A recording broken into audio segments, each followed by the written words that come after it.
الحمد لله نحمده ونستعينه ونستغفره ونعوذ بالله من شرور أنفسنا ومن سيئات أعمالنا من يهده الله فلا مضل له ومن يضلل فلا هادي له أشهد أن لا إله إلا الله وحده لا شريك له وأشهد أن سيدنا محمدا عبده ورسوله أرسله الله إلى العالم كله بشيرا ونذيرا. اللهم صل وسلم على سيدنا محمد وعلى آل سيدنا محمد كما صليت على سيدنا إبراهيم وعلى آل سيدنا إبراهيم وبارك على سيدنا محمد وعلى آل سيدنا محمد كما باركت على سيدنا إبراهيم وعلى آل سيدنا إبراهيم في العالمين إنك حميد مجيد. أما بعد فيا عباد الله أوصيكم ونفسي المذنبة بتقوى الله تعالى وطاعته. Hadirin jamaah salat Jumat yang dimuliakan oleh Allah Subhanahu wa taala, saya wasiatkan kepada diri saya pribadi dan kepada seluruh hadirin untuk senantiasa bertakwa kepada Allah Subhanahu wa taala. Takwa dalam makna menjauhi segala larangan Allah dan mentaati segala perintah Allah. Allah Ta'ala telah menjanjikan di dalam Al-Quran, A'udzu billahi minasyaitonir rajim, Bismillahirrahmanirrahim. وَمَن يَتَّقِ اللَّهَ يَجْعَل لَّهُ مَخْرَجًا وَيَرْزُقْهُ مِنْ حَيْثُ لَا يَحْتَسِبُ وَمَن يَتَوَكَّلْ عَلَى اللَّهِ فَهُوَ حَسْبُهُ. Shadaqallahul Azim, yang artinya وَمَن يَتَّقِ اللَّهَ, maka dan siapapun yang bertakwa kepada Allah, yaj'al lahu makhraja, Allah Ta'ala yang akan senantiasa memberikan jalan keluar solusi baginya, wa yarzuquhu min haitsu la yahtasib, dan Allah Ta'ala yang senantiasa mencurahkan rezeki min haitsu la yahtasib, dari jalan yang tidak disangka-sangka, di luar perhitungan nalar kecerdasan manusia. Wa man yatawakkal 'ala Allah, dan siapapun orangnya yang bertawakal kepada Allah, mengembalikan segalanya kepada Allah, fahuwa hasbuh, maka dia Allah Subhanahu wa taala yang akan memberikan kecukupan baginya di dunia sampai akhirat. Hadirin jamaah salat Jumat yang dimuliakan oleh Allah Subhanahu wa taala, hari ini hari Jumat 21 Safar 1441 Hijriah, bertepatan dengan 9 Oktober 2020. Kemarin begitu sedih, begitu hancur hati ini melihat bangsa Indonesia terluka, melihat bangsa kita merasakan kepedihan bahwa harus menyaksikan aparat keamanan yang harus berhadapan-hadapan dengan mahasiswa dan dengan kaum pekerja. Begitu menyedihkan. Tidak seharusnya hal seperti ini terjadi. Tapi inilah yang sudah terjadi. Inilah kehidupan yang kita saksikan. Inilah kehidupan sosial yang kita saksikan. Inilah kehidupan ekonomi yang kita saksikan. Inilah kehidupan bangsa negara yang sekarang kita rasakan. Dan ini semua adalah hasil dari pendidikan nasional selama puluhan tahun yang telah kita jalani. Selama pendidikan nasional seperti ini, maka masa depan kita tidak akan jauh dari kondisi ini. Hadirin jamaah salat Jumat yang dimuliakan oleh Allah, Habib ingin sedikit bercerita saya. Habib dididik di lingkungan pesantren yang juga ada pendidikan yang mengacu pada pendidikan nasional. Tetapi suasana pendidikan pesantrennya lebih dominan dan lebih berpengaruh dan lebih mencetak kepada diri pribadi dan karakter dan akhlak.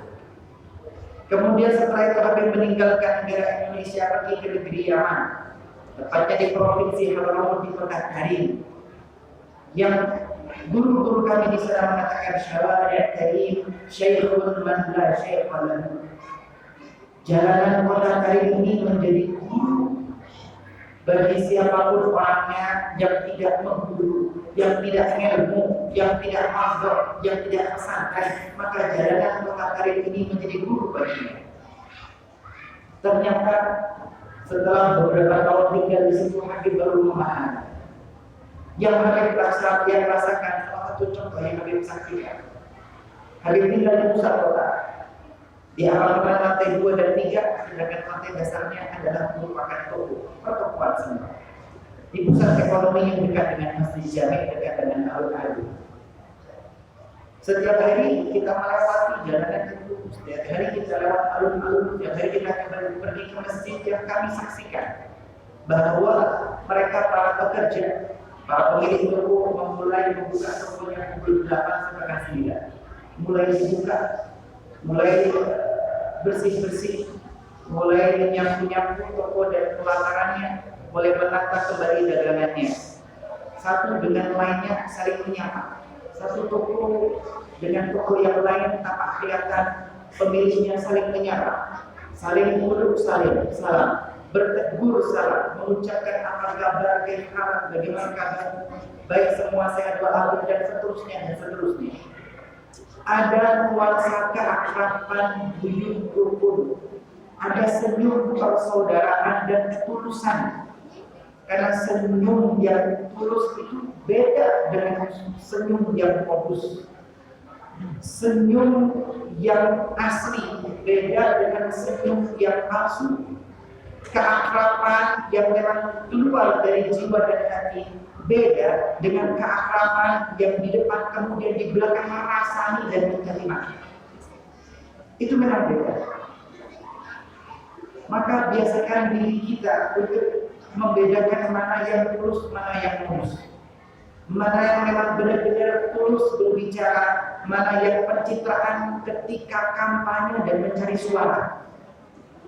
Belajar membedakan hal itu. Maka spontanitas Habib bertanya kepada mereka, para pemilik toko dan para pedagang, bagaimana mungkin kalian sesama pemilik toko emas dengan pemilik toko emas yang lain, pemilik toko baju dengan pemilik toko baju yang lain, penjual ini dengan penjual yang itu, bagaimana mungkin kalian ini kelihatan begitu akrab, begitu dekat, begitu guyup dan rukun, padahal dagangan kalian sama. Apakah kalian tidak khawatir nanti satu dengan lain pendapatannya berbeda? Toko ini akan lebih laris yang sono tidak. Ini penghasilannya lebih banyak yang situ sepi. Apakah tidak ada rasa kekhawatiran seperti itu? Pertanyaan ini menjadi pertanyaan yang aneh bagi mereka. Mereka terheran-heran dengan pertanyaan saya. Sejenak kemudian mereka menjawab, ya akhi, wallahi ar-rizq maksum min haba.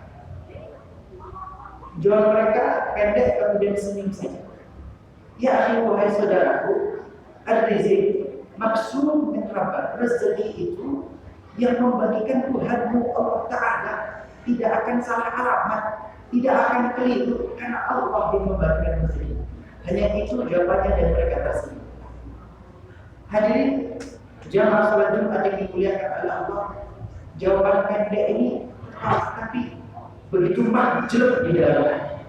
Ini orang pasar, ini yang di dalam pasar, ini orang-orang bakulan, ini bukan ulamanya, ini bukan tokoh masyarakatnya, ini bukan sesepuhnya. Yang saya tanya adalah mereka, orang-orang yang bergelut dalam ekonomi penghasilan. Mereka orang-orang pasar, mereka orang-orang bakulan. Ini kenapa begitu memiliki iman bahwa rezeki itu dari Allah, hingga mereka tidak perlu hasud, tidak perlu dengki, tidak perlu iri, tidak perlu mengambil tanah kuburan disiramkan ke toko tetangganya, tidak perlu.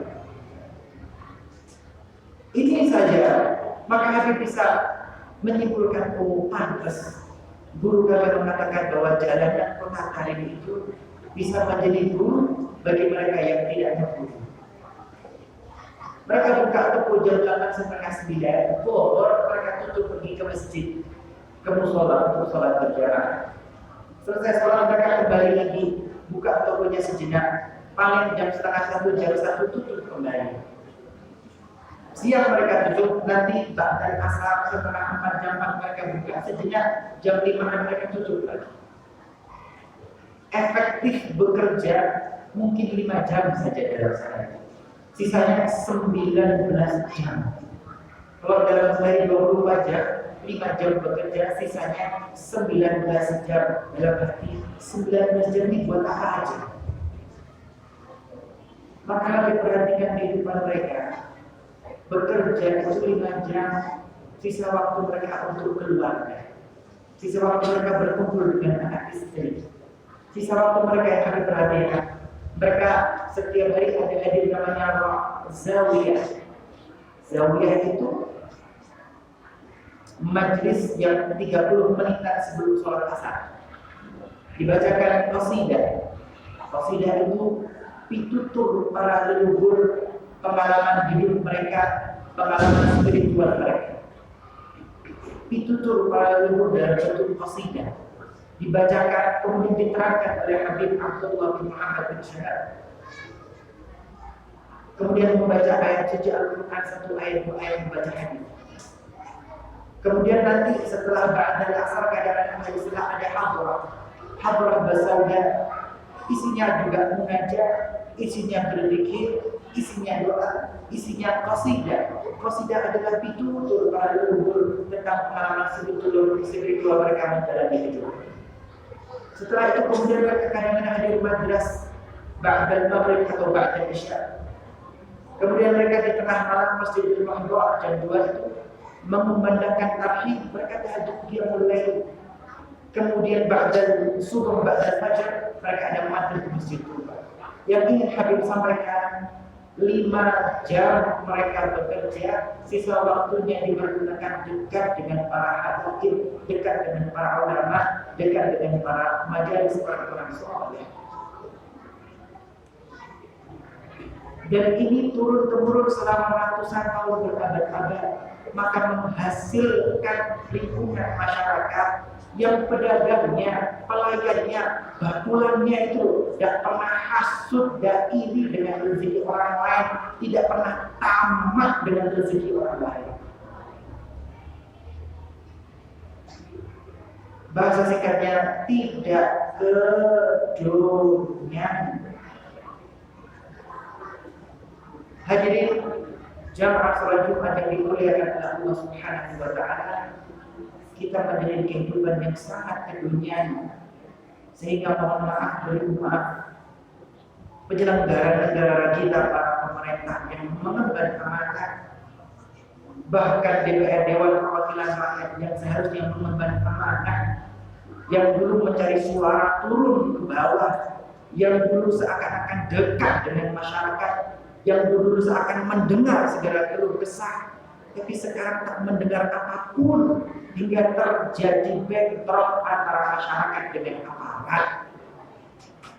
Ini akan berulang karena pendidikan nasional kita, pendidikan yang mengiblat mengarah kepada dunia barat, ini akan berulang.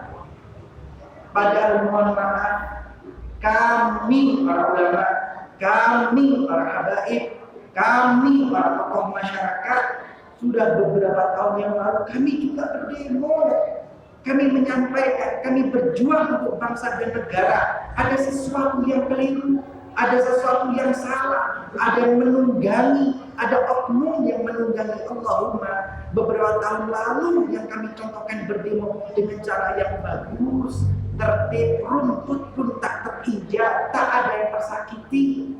Makanan kami bagi, aparat pun kenyang dengan makanan yang kami bagikan. Kami berikan contoh yang baik. Allahumma, saat itu suara kami tak terdengar karena terhalang oleh media yang merupakan corong para penguasa dan corong pemilik modal. Hari ini adalah puncaknya yang kami takutkan, yang kami khawatirkan sekarang terjadi.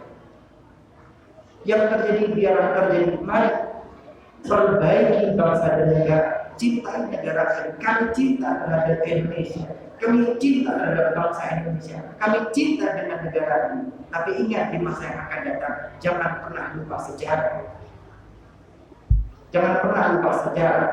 Mana yang benar-benar tulus untuk masyarakat bangsa Indonesia, mana yang hanya sesaat mendulang suara, kemudian tuli dan buta ketika sudah mendapatkan kursi dan kekuasaan. Jangan pernah lupa sejarah. Jangan pernah jauh dari masjid. Jangan pernah jauh dari majlis. Jangan pernah jauh dari ulama. Jangan pernah jauh dari habaib. Kami perjuangan kami untuk Allah, untuk Rasulnya, untuk agama, untuk bangsa dan negara. Dan itu semenjak dahulu kala, semenjak zaman penjajahan Belanda yang 300 tahun, hingga zaman Jepang, hingga zaman kemerdekaan, hingga hari ini. Kami tidak mencari kekuasaan. Ulama tidak mencari kedudukan. Ulama tidak ingin kekuasaan. Kami konsisten untuk bangsa, negara, dan agama. Aqulu qawli hadza wa astaghfirullahal azim li wa lakum innahu huwal ghafurur rahim. Allahumma shalli wa sallim ala sayyidina Muhammad wa ala ali sayyidina Muhammad. الحمد لله رب العالمين حمدا ناعمين حمدا شاكرين حمدا يوافي نعمه ويكافئ مزيدا يا ربنا لك الحمد كما ينبغي لجلال وجهك ولعظيم سلطانك سبحانك لا نحصي ثناء عليك كما اثنيت على نفسك اشهد ان لا اله الا الله وحده لا شريك له واشهد ان سيدنا محمدا عبده ورسوله ارسله الله الى العالم كله بشيرا ونذيرا. اللهم صل وسلم على سيدنا محمد وعلى ال سيدنا محمد. اما بعد فيا عباد الله اوصيكم ونفسي المذنبه بتقوى الله تعالى وطاعته. ثم ان الله امر امرا بدا به بنفسه وثنى بملائكته المسبحه بالقدس وايده في ذلك بالمؤمنين من عباده فقال تعالى اعوذ بالله من الشيطان الرجيم بسم الله الرحمن الرحيم ان الله وملائكته يصلون على النبي يا ايها الذين امنوا صلوا عليه وسلموا تسليما. اللهم صل وسلم على سيدنا محمد وعلى ال سيدنا محمد وارض عن صحابه رسول الله اجمعين. اللهم اغفر للمسلمين والمسلمات والمؤمنين والمؤمنات عن الاحياء منهم والاموات انك سميع قريب مجيب الدعوات يا قاضي الحاجات ويا كافي المهمات برحمتك يا ارحم الراحمين. اللهم ارنا الحق حقا وارزقنا اتباعه وارنا الباطل باطلا وارزقنا اجتنابه. اللهم ولا تجعل مصيبتنا في ديننا ولا تجعل الدنيا اكبر همنا ولا مبلغ علمنا ولا تسلط علينا بذنوبنا من لا يخاف منك ولا يرحمنا. اللهم انا نسالك زياده في الدين وبركه في العمر وصحه في الجسد وسعه في الرزق وتوبه قبل الموت ورحمه عند الموت ومغفره بعد الموت والعفو عند الحساب وامانا من العذاب ونصيبا من الجنه وارزقنا النظر الى وجهك الكريم برحمتك يا ارحم الراحمين. ربنا اتنا في الدنيا حسنه وفي الاخره حسنه وقنا عذاب النار والحمد لله رب العالمين. عباد الله ان الله يامر بالعدل والاحسان وايتاء ذي القربى وينهى عن الفحشاء والمنكر والبغي يعظكم لعلكم تذكرون. اقم الصلاه.